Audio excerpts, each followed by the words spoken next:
सुगम, welcome back. तो कैसे हो आप सब? आई होप आप सब अच्छे होंगे। स्वागत है आप सभी का आपके अपने एसपी स्टडी यूट्यूब चैनल पर। तो गाइस, आज हम आपको बताने वाले हैं कि अब आपको क्या क्या पढ़ना चाहिए। ठीक है, बोर्ड एग्जाम आपका आ गया है, बिल्कुल टाइम आपके पास अब नहीं रहा है। ठीक है, तो अब आपको क्या पढ़ना चाहिए। देखिए, तो इस वीडियो में मैं आपको पूरा पेपर बताऊंगी कि कौन कौन से क्वेश्चंस आपके इस बार के बोर्ड एग्जाम में आ सकते हैं सिविक्स के पेपर में। ओके, तो देखिए, सबसे पहला प्रश्न मैंने यहाँ पर लिया है कि गुट निरपेक्ष आंदोलन क्या है। पहले हम आपको बताएंगे अतलग उत्तरीय प्रश्न आपको कौन से तैयार करने हैं, लघु उत्तरीय प्रश्न। इसके बाद आपको बताएंगे कि विस्तृत में आपको कौन कौन से प्रश्न तैयार कर लेनी है। तो पहला प्रश्न है कि गुट निरपेक्ष आंदोलन क्या है। ठीक है, तो देखिए, इसका आंसर आप इस तरह से लिख कर आओगे कि राज्यों का समूह जो औपचारिक रूप से किसी प्रमुख शक्ति गुट के साथ या उसके विरुद्ध नहीं है। ठीक है, गुट निरपेक्ष आंदोलन यानी NAM राष्ट्रों की एक अंतर्राष्ट्रीय संस्था है जिन्होंने निश्चय किया है कि विश्व के वे किसी भी पावर ब्लॉक के संग या विरोध में नहीं रहेंगे। ठीक है, गुट निरपेक्ष आंदोलन NAM का गठन शीत युद्ध के दौरान नए नए आज़ाद हुए या विकासशील देशों को सोवियत संघ और संयुक्त राष्ट्र से अलग रहकर अपने हितों और महत्वाकांक्षाओं की पूर्ति के लिए स्वतंत्र और तटस्थ रहने के लिए किया गया था। समझ आ गया? तो गुट निरपेक्ष आंदोलन क्या है, इसका आंसर आप इस तरह से लिख कर आओगे। इतना क्लियर हो गया? अब देखिए, इसके बाद जो आपका नेक्स्ट प्रश्न है वो मैंने यहाँ पर लिया है कि यूरोपीय संघ के उन 2 देशों का नाम लिखिए जो सुरक्षा परिषद के स्थायी सदस्य हैं। ठीक है, स्थायी सदस्य हैं। यूरोपीय संघ के उन 2 देशों का नाम लिखिए जो सुरक्षा परिषद के स्थायी सदस्य हैं। तो अतलग उत्तरीय प्रश्न में ये प्रश्न आपको तैयार कर लेना। एंड दूसरा प्रश्न मैंने यहाँ पर रखा है, तीसरा प्रश्न आपका मैंने यहाँ पर लिया है कि आसियान का पूरा नाम बताइए। ओके, इसको आप तैयार कीजिए इस बार के बोर्ड एग्जाम के लिए। इसके बाद जो आपका अगला प्रश्न है वो मैंने यहाँ पर लिया है कि नक्सलवादी आंदोलन किस स्थान से शुरू हुआ, वर्तमान में भारत में कितने राज्य नक्सलवाद से प्रभावित हैं।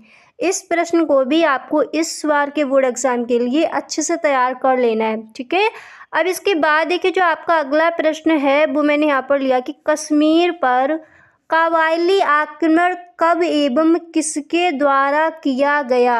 ओके, इसको आप तैयार कीजिए अतलग उत्तरीय प्रश्न में। इसके बाद देखिए, जो आपका अगला प्रश्न है वो मैंने यहाँ पर लिया है कि ऑपरेशन डेजर्ट स्टॉर्म क्या है। ठीक है, ऑपरेशन डेजर्ट स्टॉर्म क्या है, इसको भी आप तैयार कर लीजिए।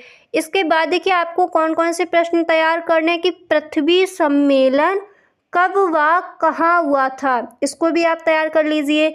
इसके बाद देखिए, जो आपका अगला प्रश्न है वो मैंने यहाँ पर लिया है कि आज़ादी के समय रियासतों यानी रजवाड़ों की संख्या कितनी थी, इन्हें भारत से जोड़ने का श्रेय किसे जाता है। ओके, इस तरह से आपके प्रश्न बोर्ड एग्जाम में दिए जाएंगे। इसके बाद देखिए, जो आपका नेक्स्ट प्रश्न है वो मैंने यहाँ पर लिया कि सरदार सरोवर परियोजना का संबंध किस नदी तथा किस आंदोलन से है। ओके, इसको आप तैयार कर लीजिए इस बार के बोर्ड एग्जाम के लिए। इसके बाद जो आपका अगला प्रश्न है वो मैंने यहाँ पर लिया है कि वेपन्स ऑफ मास डिस्ट्रक्शन क्या है। ओके, इसको भी आप अतलग उत्तरीय प्रश्न में तैयार कर लीजिए सिविक्स में। तो देखिए, जितने भी आपके प्रश्न, मुझे ऐसा लगा कि इस बार के बोर्ड एग्जाम में ये प्रश्न आपके पूछे जा सकते हैं अतलग उत्तरीय प्रश्न में, वो सारे प्रश्न मैंने आपको बता दिए।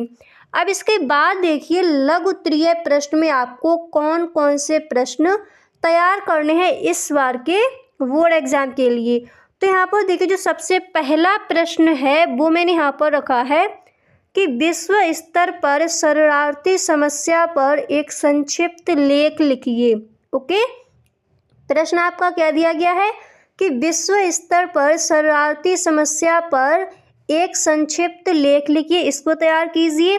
इसके बाद जो आपका अगला प्रश्न है वो मैंने यहाँ पर लिया है कि सुरक्षा परिषद के कार्यों का उल्लेख कीजिए। ठीक है, प्रश्न आपका क्या है, सुरक्षा परिषद के कार्यों का उल्लेख कीजिए।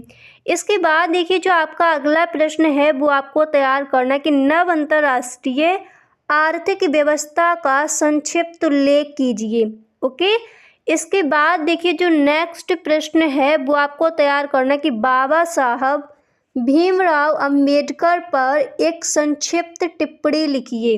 ओके, इसको भी आपको इस बार के बोर्ड एग्जाम के लिए तैयार कर लेना है।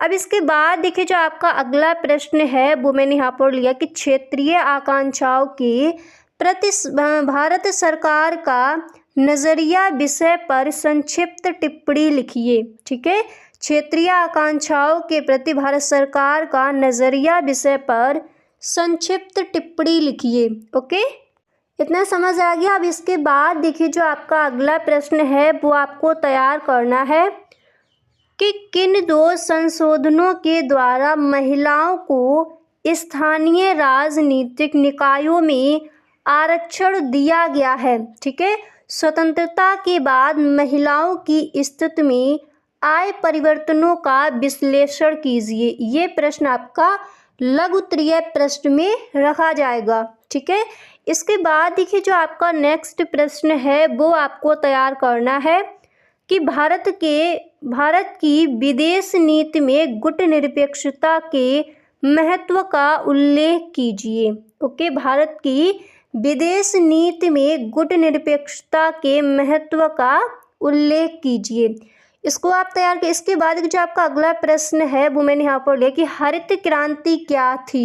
ठीक है, या फिर हरित क्रांति क्या है। तो हरित क्रांति क्या थी, इसके दो सकारात्मक एवं दो नकारात्मक प्रभावों का उल्लेख कीजिए। ओके, इस प्रश्न को आप तैयार कीजिए। एंड इसके बाद देखिए जो आपका नेक्स्ट है वो मैंने यहाँ पर लिया है कि भारत एवं रूस के संबंधों पर संक्षिप्त टिप्पणी लिखिए। ओके, भारत एवं रूस के संबंधों पर संक्षिप्त टिप्पणी लिखिए। इतना समझ आ गया। अब देखिए ये आपके हो गए लघु उत्तरीय प्रश्न। तो लघु उत्तरीय प्रश्न आपको इतने ही तैयार कर लेने। आई होप अगर आप इतने अच्छे से याद कर लेते हो तो सिविक्स के पेपर में आपके अच्छे नंबर आएंगे इस बार। अब इसके बाद देखिए दीर्घ उत्तरीय प्रश्न आपको कौन कौन से तैयार करने हैं वो आप देखिए। तो दीर्घ उत्तरीय प्रश्न में सबसे जो पहला प्रश्न है वो मैंने यहाँ पर लिया है कि आसियान की स्थापना कब की गई।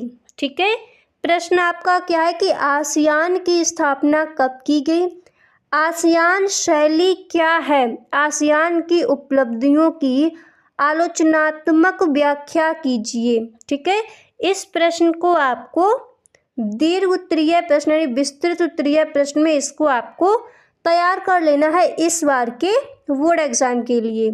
अब देखिए इसके बाद जो आपका नेक्स्ट प्रश्न है वो मैंने यहाँ पर लिया है कि भारत द्वारा प्रथम एवं द्वितीय परमाणु परीक्षण किन किन वर्षों में किए गए, भारत की परमाणु नीति का सैद्धांतिक पक्ष क्या है। ओके, ये वाला प्रश्न भी आपको दीर्घ उत्तरीय प्रश्न में अच्छे से इस बार के बोर्ड एग्जाम के लिए तैयार कर लेना है। इतना समझ आ गया। अब देखिए इसके बाद जो आपका अगला प्रश्न है वो मैंने यहाँ पर लिया है कि दक्षेस की स्थापना कब एवं कहाँ हुई। ठीक है, दक्षेस की स्थापना कब एवं कहाँ हुई, दक्षेस से क्या आशय है। ठीक है, ये प्रश्न भी आपको इस बार के बोर्ड एग्जाम के लिए अच्छे से तैयार कर लेना है दीर्घ उत्तरीय प्रश्न में। तो इतना क्लियर हो गया। तो गाइस आज के लिए बस इतना ही, मिलते हैं नेक्स्ट वीडियो में। आई होप आपको वीडियो अच्छा लगा होगा।